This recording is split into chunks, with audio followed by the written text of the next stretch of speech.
In today's video, I am going to teach you how to fix position when scrolling in Figma. If you've ever wanted a header, navigation bar or call to action button to stay visible while the rest of your design scrolls, this is exactly what you need. We will keep things simple and clear so you can apply it right away. Start by opening your design in Figma. Head to the file and the specific frame or screen you are working on. It helps to have the element you want to pin already in the right place visually.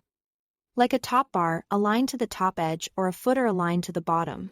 Next, select the text group or object you want to lock in place. If you have multiple items that should move together, consider grouping them first, so they behave as a single unit. Make sure you've clicked directly on the layer you intend to fix.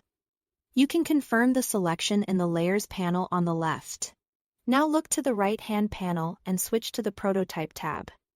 You will find this alongside the Design and Inspect tabs at the top of the panel. If you don't immediately see it, expand the panel or select your object again to reveal the correct controls.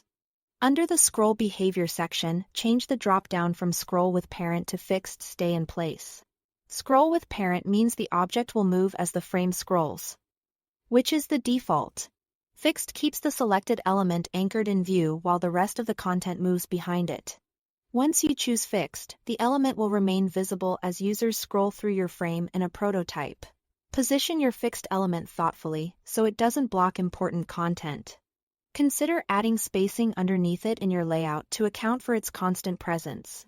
With that set, click the Present button, the play icon at the top right, to test your prototype. In the presentation window, scroll the frame to confirm the element stays exactly where you expect. If it doesn't return to the editor, reselect the correct layer and verify that scroll behavior is set to Fixed.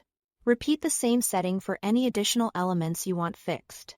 It's a good idea to test on different screens or frame sizes to ensure the placement works well across variants. That's it. Thanks for watching.